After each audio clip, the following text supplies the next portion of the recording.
Hello and welcome to Seven Story Publishing. I am Lisa Jakovsky and I have author Maya Tyler with me today. How are you doing today, Maya? I'm good, thanks. How are you?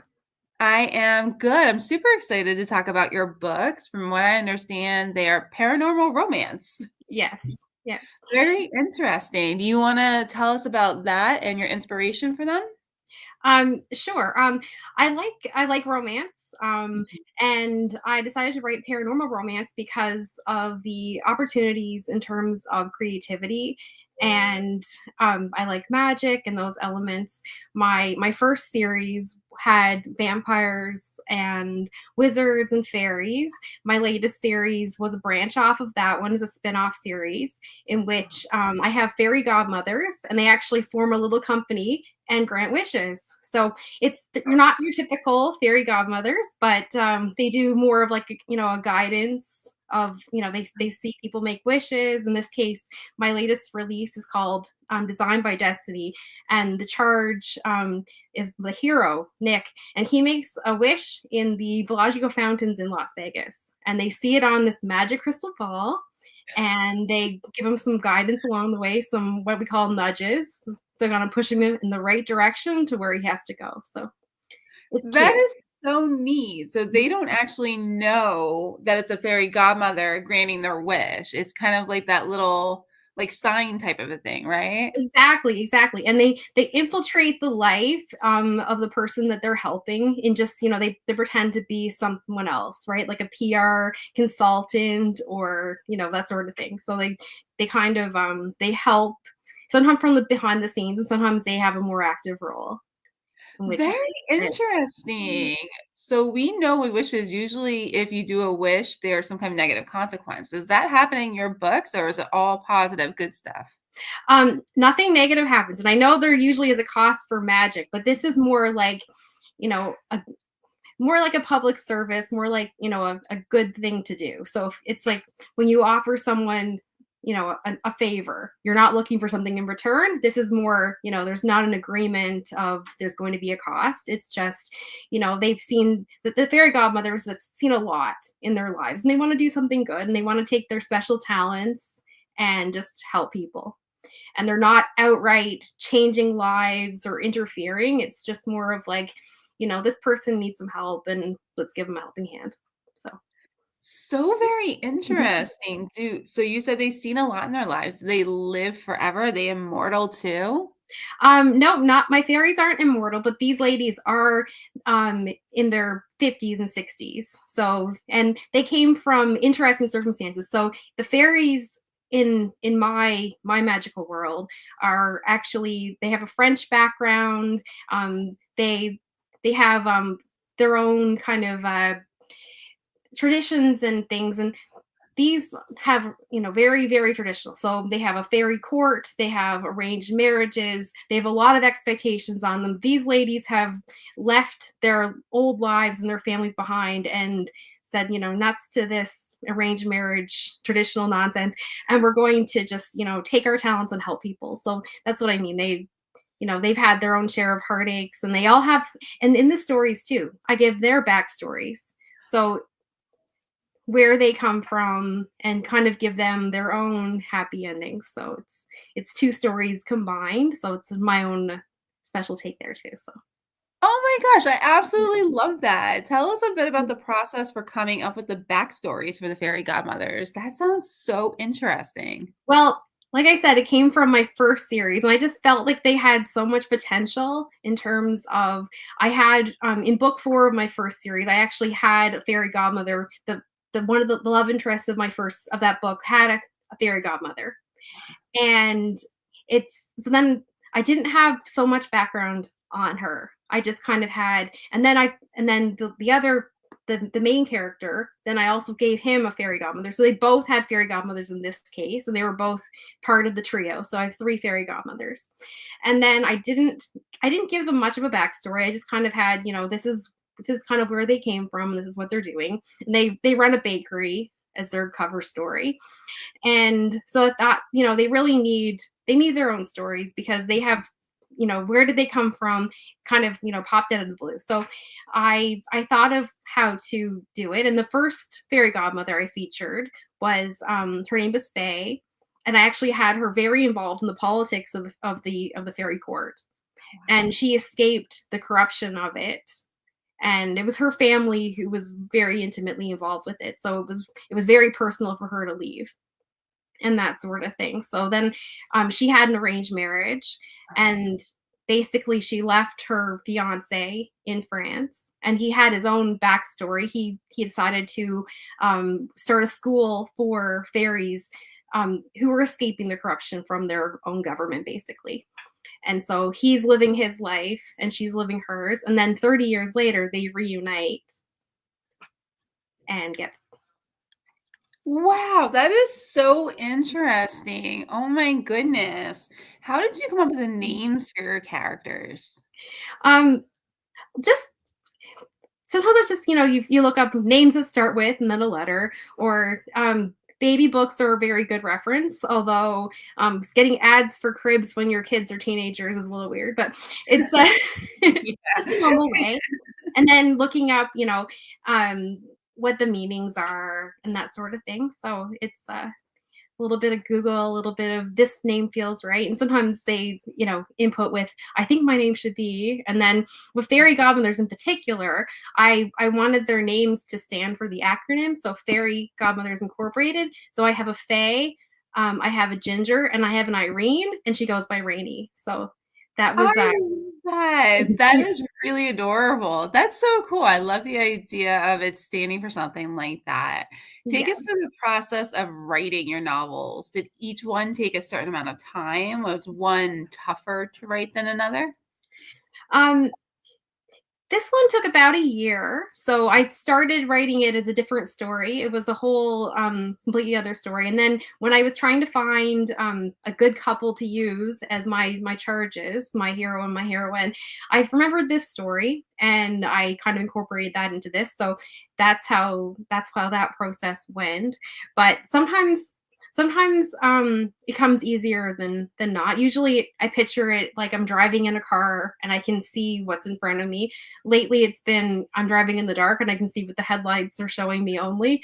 So it's a little bit of and then I mentioned in the written questions that I'm a bit of a plannster, so I use planning tools a little bit, but then I kind of let the characters do their own thing too. So it's a little bit of me thinking it should be this way, a little bit of the characters saying, no, we're not doing that. So back and forth. I totally understand that. I was talking to another author a couple of days ago about, moving chapters around, or you write until this point and then you take things out.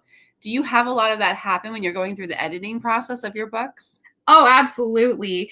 In the book I'm writing right now, I have like a whole like extra material document, and I'm just cutting like things out and pasting it in there. And I'm like, maybe I'll use it later because it's really hard to cut out words. I mean, it takes so long to get them out, right? So it's like, it's 1,000 words. I'm like, even though it doesn't belong here anymore, maybe someday it will, or maybe it belongs in the next story or that sort of thing. So it's there's definitely a lot of things that moving around. And in terms of when I'm doing editing, I do a timeline so everything makes sense. In terms of like if there is a child involved, then their development happens in the same timeline as everything else is happening, or that sort of thing. Or if there's seasons involved, you're not going to be wearing your winter coat in the middle of summer and that sort of thing. So it's a lot of like details, and I'm really picky about that because I look at that when I'm reading a book, someone else's book, and I'm like, I'm kind of thinking about that in terms of the readers, so everything makes sense. You're not drawn out of the story because of details. Oh, I totally agree. What is your favorite thing about being an author? Um, I think it's probably kind of it's a funny point actually. I learned things about myself by writing fictional characters, and I find a lot of times I'll learn things or I'll understand myself better, I should say. So I have to read my books like 1,000 times before they're even published, and then even afterwards, sometimes I read them again. So I've read this particular book, Designed by Destiny, like probably about 3 times since it's been published. And the last time I read it, I realized that I put my main character, my heroine, in a situation where she experienced workplace harassment, and it was interesting because I wrote this book about 4 years ago, and I myself went through a problem at work where I had workplace harassment, and that was back in 2012. So it was something that kind of I didn't realize that I was drawing on my life experience and giving her this, because you need to have conflict for your characters, right? Yeah, you do. So, and not only did I put her in this situation, but I also gave her a solution where someone protected her at work, and it's something I wish would have happened to me. So I was able to use my fictional character, give her a similar circumstance, not identical, of course, but and actually write in some protection for her. So basically doing for her what I wish would have been done for me. That's amazing. Do you think that was kind of like a way of you working through what had happened as well? Absolutely, absolutely. It's a writing fiction, especially, is a good way of processing things that have happened in your life. A lot of people journal and things like that too. I take it, I guess, a one step further by actually creating characters and having them experience these things. But it's a lot of it is subconscious. Like I didn't think, oh, this happened to me, I should do this to her. You know what I mean? It was just kind of like I realized afterward that, oh, I put her in this situation. Wow, this is what happened to me. So, I feel like that's part of the fun of being an author and then reading your books later. When you read your books later, because you mentioned like you read them ton, I yeah. totally understand that. Do you ever see things that you're like, wait, I wish I had gone back and changed that as you've like evolved and grown as an author and writer? No, except for the occasional error that, Yeah. survived the multiple stages of editing, which, that happens. I've seen it in other published works. I've seen it in mine. And I'm like, I can't believe I didn't notice this. I can't believe, the 3 editors also that didn't notice it. But it's just that very persistent error, that sometimes I wish I could go back and change that. But as for content and things like that, no, not usually. Sometimes I surprise myself by like, oh, that was funny, and then it's like I wrote that, it was funny, But things like that are kind of, because you forget every. I mean, you don't remember everything, which is why Oh, I reread it. 100%. Yeah, And I absolutely agree. I think that's one of the great things about being an author and writer too, is you go back and see the stuff. I'm like, oh, I did that. That was actually really good. yeah, absolutely. So that's it's very, yeah, it's fun. It's fun for sure, and it's kind of validating at that point too, because you don't remember it, so it is kind of fresh.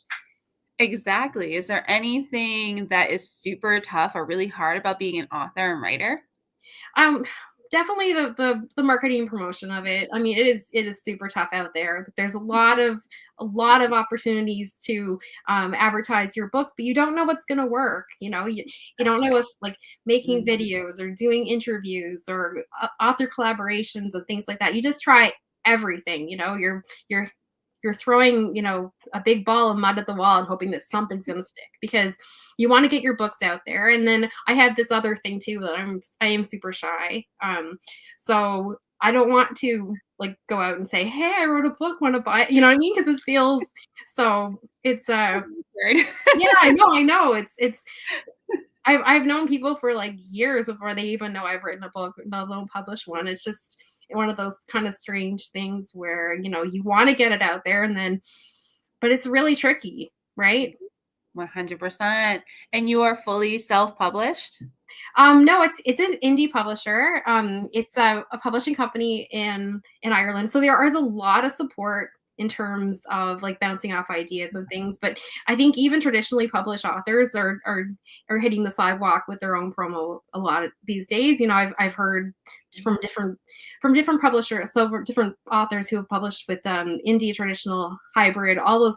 I think we're still kind of hitting the sidewalk with our own work, because who knows it better than you, right?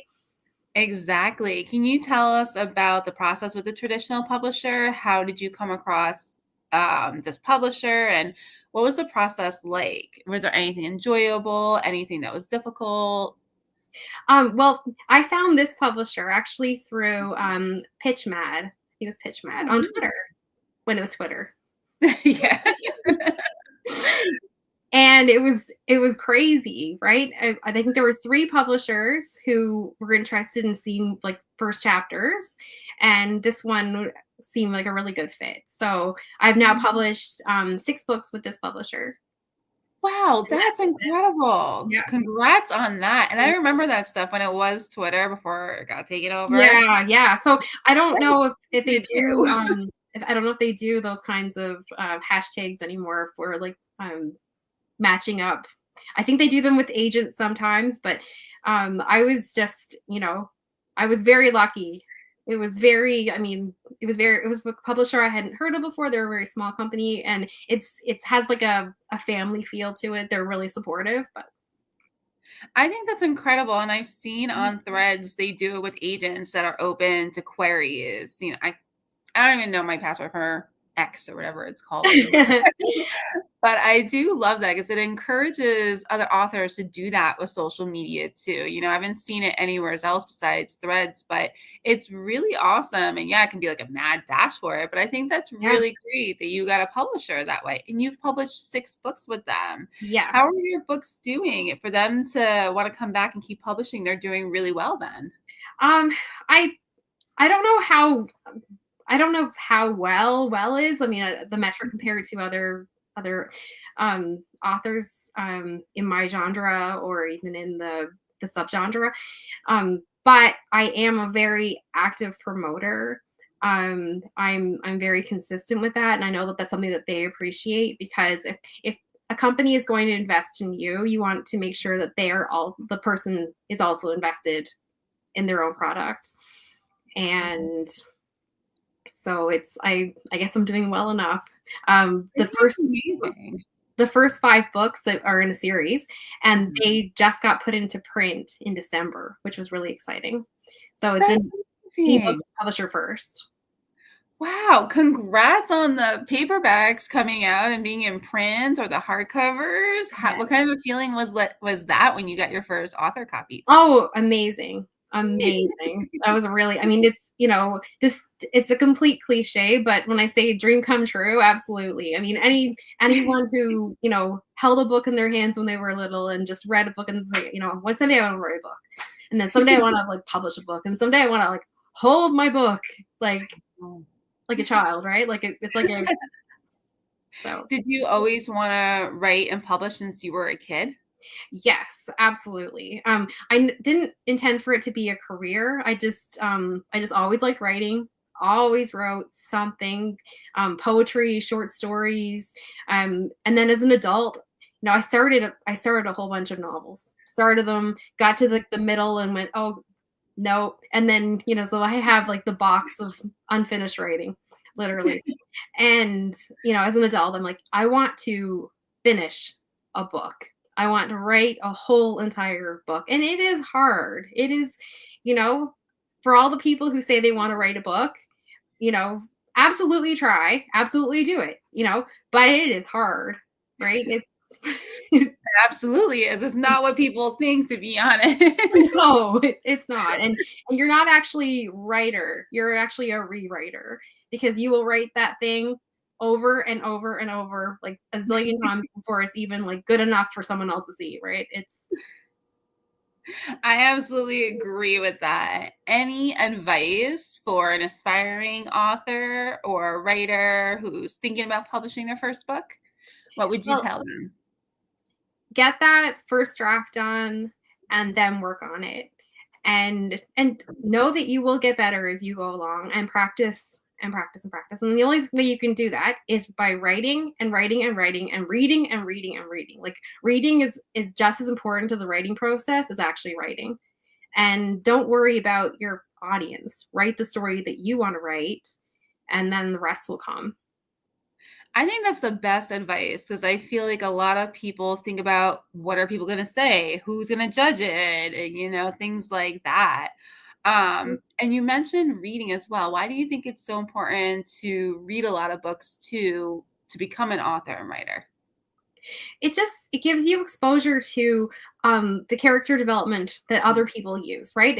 It's more along the lines of um, experiencing it from other people, like even watching movies. You know, if you go through the plots of movies or TV shows, or it's practice for your mind and understanding how the plot is working and how the characters are being developed.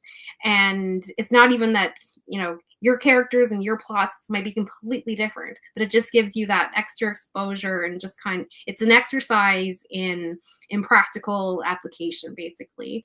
And plus reading is fun and so is watching movies. I totally agree. It's like you have to read somebody else's to learn how to do that kind of development. What does being a successful author and writer look like to you? Well, for me, I would just be happy to be able to write and publish my books. If someone says they've read them, that's like the pinnacle for me. You know, I want to write something that resonates with people, with you know, maybe eventually, you know, emotionally wreck someone. That's a highlight goal. But you know, right, that character who just like you have to put the book down and like sob for like a half an hour, and then because Aw. you're so invested. Yeah, no, it's that's for me. I just want to keep writing and publishing and reaching out and finding those readers who say, "Hey, that was a great book. I love that." Amazing. Do you have any favorite book that you've written and published so far? Um, it's really hard to pick a favorite because at some point they kind of all were. It's and the same goes for characters and things. Like it's really tricky because they are all kind of special in their own way, and they all, you know, I've given them consciously or subconsciously problems that I've had to solve in my own life. So they're all kind of special. So it's really hard to pick a favorite. That's amazing. I love that though. Um, can you tell us, is this your full-time job or do you do something as well on top of writing and being an author? It's a hobby. Mhm. It's an after everything else is done job. I'm unfortunately not at work right now because of health issues.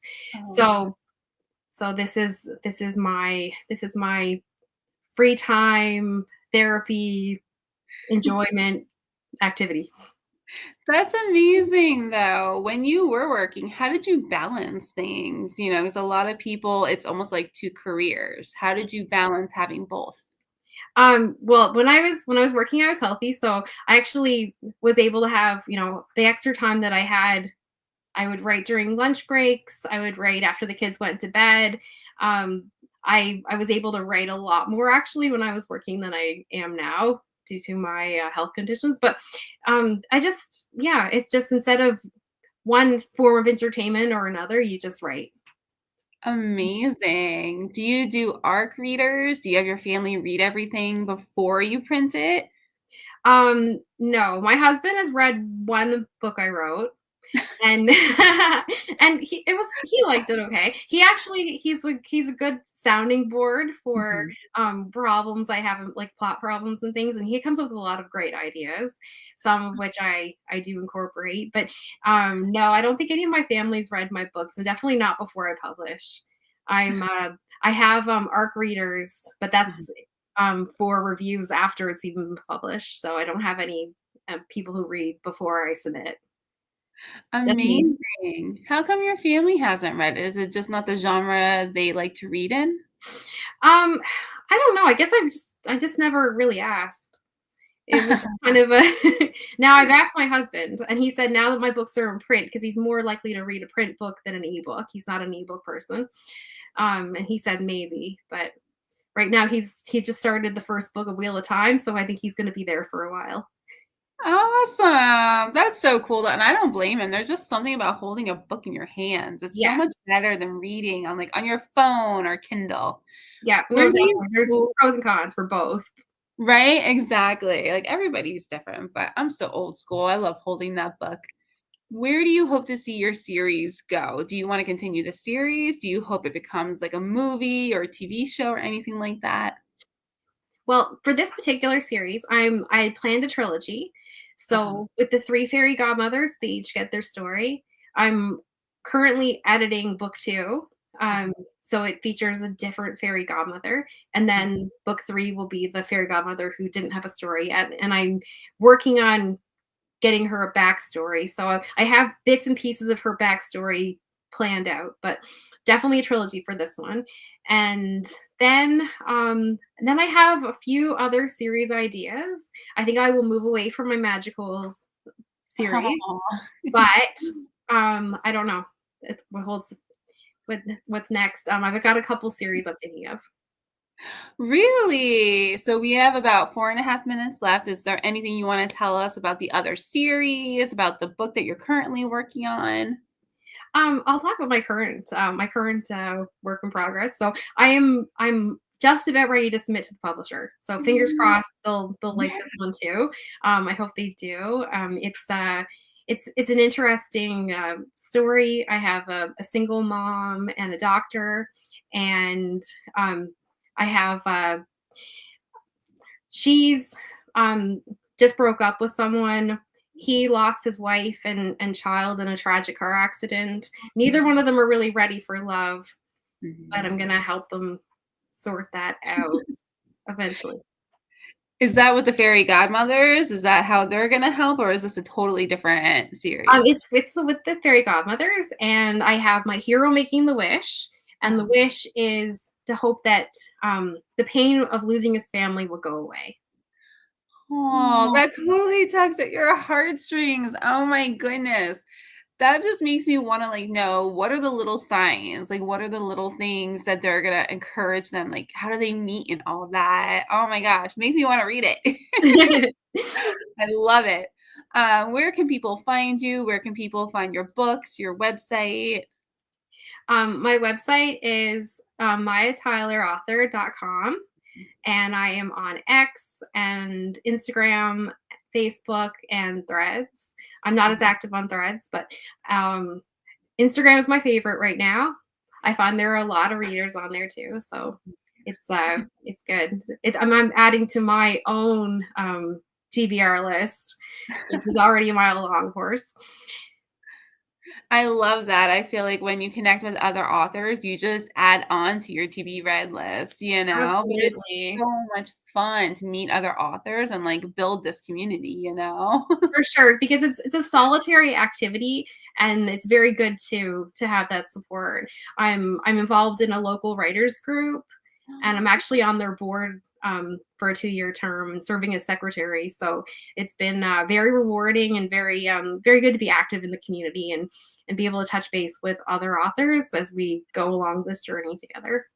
That is so cool. Any last thoughts or things you wanna tell us about your books? Um, no, it's my my website has a lot of information. I can't think of anything else to really add to that. Just if you're looking for, I guess, headstrong heroines and protective heroes, I'm your gal. I love it. I think your books sound really awesome and really intriguing, especially with the fairy godmothers and seeing how they nudge them along. That just sounds ridiculously cool to me. It was very easy to write too, so lighthearted. It's not going to it's not going to be one of those books that stress you out as you read it. It's just nice and relaxing and very easy read. I think it's awesome because it encourages you to want to keep reading to see, like, do they get together? Do they not? Does this happen? You know, and what are those nudges? Like, how do you get all of that together? You know, like that is just so interesting to me. I can't wait to go check out your books. Thank you. I am Lisa Jakovsky with Seven Story Publishing. Thank you so much, author Maya Tyler, for being here with us today. It was my pleasure. Thank you. Thank you so much.